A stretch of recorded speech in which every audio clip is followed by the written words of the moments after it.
Hello students, welcome to royal classes. आज BSc first semester का फिर एक और टॉपिक लेकर आए हैं, वो है Gauss theorem. Gauss theorem in electrostatics, जो आप लोग क्लास 12th में पढ़ चुके हैं। ठीक है। The net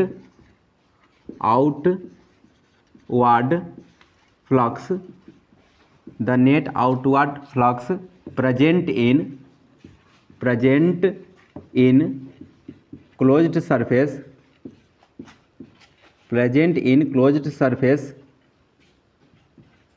is equal to the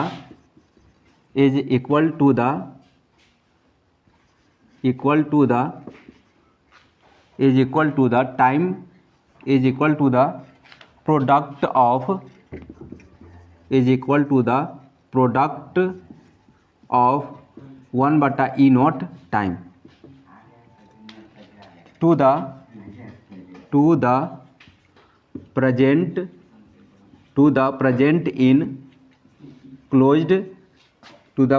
in closed surface, to the present in electric charge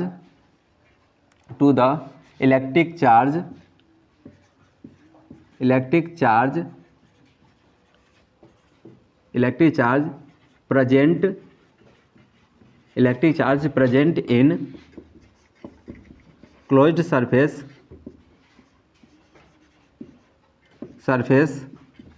is called Gauss theorem. Psi या phi is equal to 1/E note into क्या हो जाएगा, Q हो जाएगा। साई या phi is equal to 1/E note into क्या हो जाएगा, Q हो जाएगा। चलिए एक क्लोज्ड सरफेस लेते हैं। ये क्या होगा सर, चार्ज Q होगा। ठीक है। यहाँ पर क्या होगा सर, इलेक्ट्रिक फील्ड E होगा। यहाँ पर क्या हो जाएगा, एन कैप।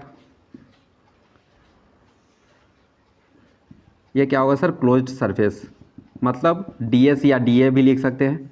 तो DS ये ओरिजिन पॉइंट O होगा। ठीक है। तो यहाँ पर क्या होगा, वी नो डैट हम जानते हैं कि electric field A is equal to KQ बटा क्या होगा, R²। KQ बटा क्या होगा, R² हो जाएगा। तो यहाँ पर क्या करेंगे sir, electric field A into क्या है, DS। तो यहाँ हो जाएगा KQ और बटा क्या करेंगे, R²। इसमें भी DS से क्या करेंगे सर, गुना करेंगे। दोनों तरफ क्या करेंगे सर, इंटीग्रेशन लगा देंगे। तो integration of A into DS बराबर हो जाएगा इंटीग्रेशन ऑफ KQ और बटा क्या होगा, R² इंटू क्या हो जाएगा, DS। तो यहाँ हो जाएगा A into S electric field into area element. तो हो जाएगा यहाँ इलेक्ट्रिक फ्लक्स का डिफिनीशन होता है। तो यहाँ पर हो जाएगा D into phi is equal to होगा K बाहर, कांस्टेंट बाहर, KQ भी बाहर, R² भी बाहर, यहाँ पर हो जाएगा DS हो जाएगा। अब देखिए सर, D फाई का इंटीग्रेशन क्या हो जाएगा, फाई हो जाएगा। यहाँ पर हो जाएगा KQ और बटा क्या होगा, R² हो जाएगा। यहाँ पर क्या लिखेंगे, S हो जाएगा। ये क्या होगा सर, सरफेस एरिया होगा। और सरफेस एरिया होगा तो क्या होगा सर, S बराबर 4πr² होगा। तो यहाँ हो जाएगा phi is equal to KQ बटा क्या होगा, R² इंटू 4πr² हो जाएगा। आप क्या करेंगे sir, phi is equal to हो जाएगा K का मान 1/4πε0 इंटू Q बटा क्या हो जाएगा, R² इंटू क्या हो जाएगा, 4πr² होगा। आप क्या करेंगे, 4π से 4π क्या होगा, कट जाएगा। R² से R² क्या होगा, कट जाएगा। तो यहाँ पर हो जाएगा phi is equal to 1/E note into क्या हो जाएगा, Q हो जाएगा।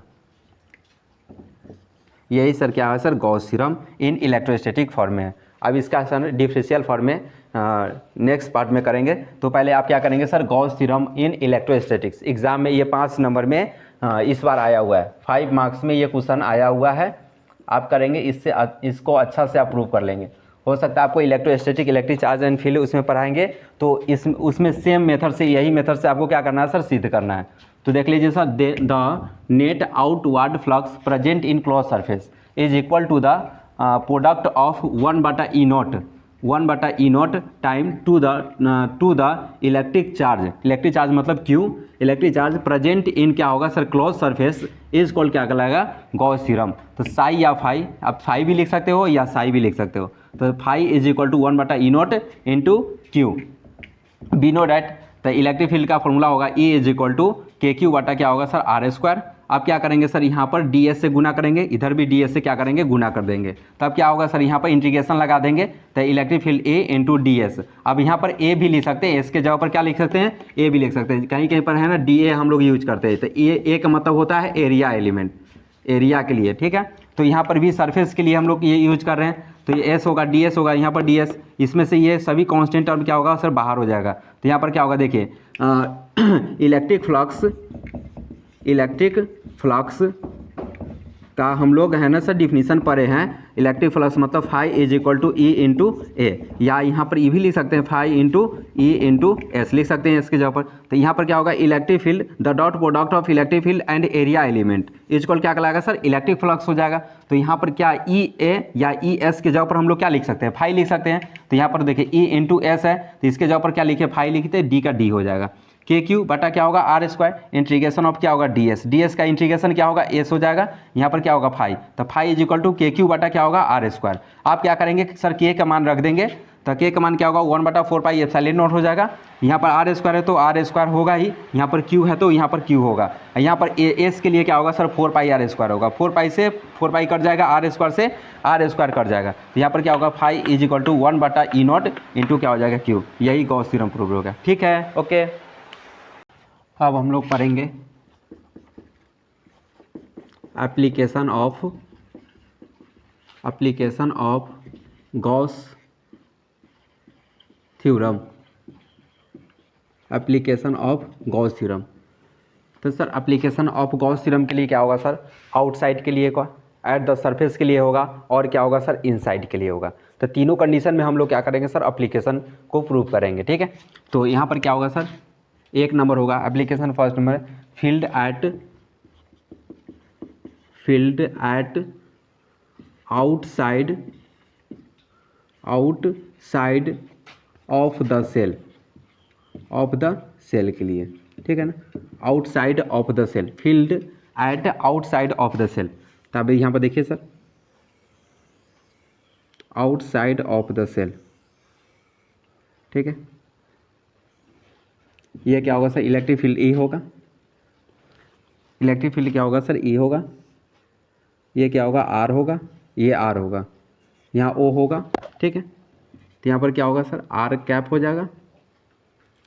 ये सरफेस एरिया है, मतलब यहाँ पर क्या हो जाएगा, DS हो जाएगा। ये क्या हो जाएगा, DS हो जाएगा, क्लियर। चलिए अब यहाँ पर देखिए, फ्रॉम गॉस थ्योरम, तो गॉस थ्योरम में क्या हो जाएगा sir, psi is equal to 1/E0 into क्या हो जाएगा, Q। इसको इक्वेशन क्या मानेंगे, फर्स्ट फ्रॉम इलेक्ट्रिक फ्लक्स, तो इलेक्ट्रिक फ्लक्स का फॉर्मूला क्या हो जाएगा सर, तो क्या हो जाएगा सर, साई इज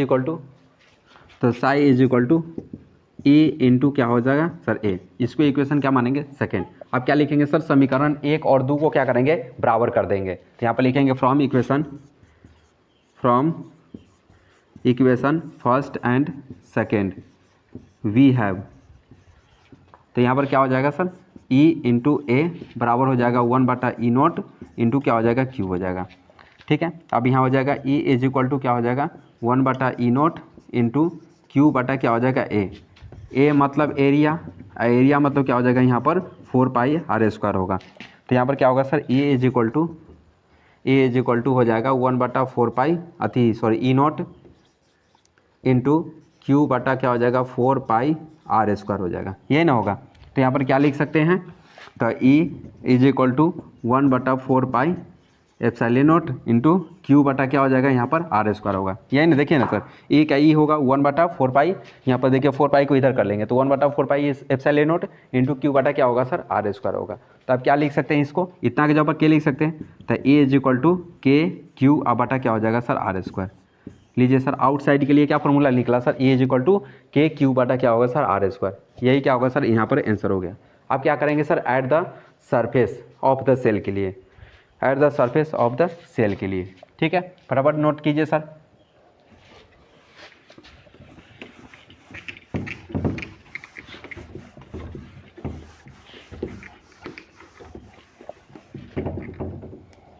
दो number, field at the surface of the shell, surface of the shell के लिए, ठीक है, at the surface of the किसके लिए सर, सेल के लिए, plus plus plus plus charge होगा, ये सब क्या होगा sir plus charge, positive charge होगा, ठीक है। चलिए यहाँ क्या होगा ओ, ये डिस्टेंस क्या होगा सर आर हो जाएगा, यहाँ पर पी इंटू क्या हो जाएगा यहाँ पर क्यू हो जाएगा। आप क्या कहेंगे, फ्रॉम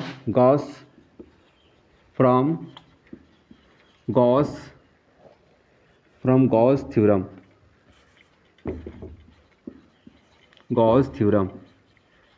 तो क्या हो जाएगा, psi is equal to 1/E0 into क्या हो जाएगा क्यू, ठीक है। इसको इक्वेशन क्या मान लेंगे सर, फर्स्ट मान लेंगे। From area charge density, from area charge density, from area charge density, तो यहाँ पर क्या हो जाएगा, from area charge density sigma is equal to Q बटा क्या होगा ए, तो क्या होगा क्यू बटा ए, तो यहाँ हो जाएगा क्यू इज इक्वल टू क्या होगा सिग्मा इंटू ए हो जाएगा। आप क्या करेंगे, क्यू का मान क्या करेंगे, इक्वेशन फर्स्ट में डाल देंगे, तो putting Q in equation first, putting Q in equation first, psi is equal to 1/E0 into Q का मान क्या करेंगे सर यहाँ पर डाल देंगे, तो सिग्मा इंटू क्या हो जाएगा ए हो जाएगा। इसको इक्वेशन क्या मानेंगे sir 2। From electric flux, from electric flux, तो इलेक्ट्रिक फ्लक्स का सूत्र क्या होगा sir, psi is equal to क्या होगा ई इंटू ए, इसको इक्वेशन क्या मानेंगे 3। तो फ्रॉम इक्वेशन 2 एंड 3, देखिए सर समीकरण 2 और 3 को बराबर करेंगे तो इसका LHS बराबर है, तो इसका RHS क्या करेंगे बराबर करेंगे, तो यहाँ पर क्या हो जाएगा E इंटू ए बराबर हो जाएगा 1/E0 इंटू सिग्मा इंटू ए हो जाएगा, ए से ये क्या होगा कट जाएगा, तो E is equal to 1/E0 into क्या हो जाएगा सिग्मा। यही क्या होगा सर, ये फॉर्मूला प्रूव हो गया। आप देखिए सर इन साइड के लिए क्या होगा sir, E inside is equal to क्या होगा सर 0 हो जाएगा। चलिए आप फटाफट इसको नोट कीजिए। अब हम लोग करेंगे सर तीसरा नंबर एप्लीकेशन प्रूफ, क्लियर। चलिए फटाफट को नोट कीजिए सर। आते हैं 3 नंबर में सर।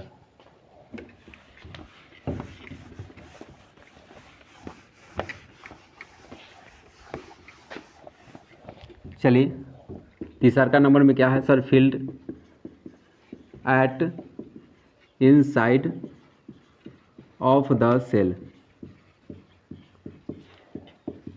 चलिए इनसाइड ऑफ द सेल के लिए ये प्लस प्लस, ठीक है, ये O होगा, ये R होगा, P इंटू क्या हो जाएगा Q हो जाएगा। ए इनसाइड के लिए हो जाएगा, ए इनसाइड के लिए क्या होगा सर यहाँ पर 0 हो जाएगा। ए इनसाइड की वैल्यू क्या होगा सर 0 होगा। तो from Gauss law, from Gauss theorem, तो क्या हो जाएगा psi is equal to 1/E0 into क्या हो जाएगा यहाँ पर Q हो जाएगा। इसको इक्वेशन क्या मानेंगे सर, फर्स्ट मानेंगे। फ्रॉम इलेक्ट्रिक फ्लक्स क्या हो जाएगा, psi is equal to Q into psi is equal to E into A, इसको समीकरण 2 from equation first and second. तो आप क्या करेंगे सर, तो ई ए बराबर क्या हो जाएगा 1/E0 इंटू क्या हो जाएगा Q। तो यहाँ पर क्या हो जाएगा ई इधर चलता है, ए इधर चलाएगा तो यहाँ हो जाएगा 1/E0 इंटू Q बटा क्या हो जाएगा Q बटा क्या होगा ए। यहाँ पर Q का वैल्यू क्या होगा सर 0 होगा, चार्ज 0 होगा तो ए इज इक्वल टू क्या होगा सर 0। तो ए इनसाइड के लिए क्या हो जाएगा सर, इसका वैल्यू 0 हो गया सर। आज यहाँ पर सर तीनों एप्लीकेशन आपका खत्म हो गया। पहले हम लोग क्या पढ़े sir, Gauss law. Gauss law में पढ़े the net outward flux present in close surface, the net outward flux present in close surface is equal to the product of 1/E0 time to the total charge present in close surface is called Gauss theorem. तो Gauss theorem psi is equal to 1/E0 into Q, ठीक है ना sir. उसके बाद हम लोग सिद्ध किए थे। अब पढ़े हैं application of Gauss theorem. Application of Gauss theorem में था सर एक आउटसाइड के लिए, दूसरा का है सर एट द सरफेस पर, उसका तीसरा का होगा इनसाइड के लिए, ठीक है। तो तीनों हम लोग एप्लीकेशन पढ़ लिए, ठीक है। ओके, मिलते हैं कल।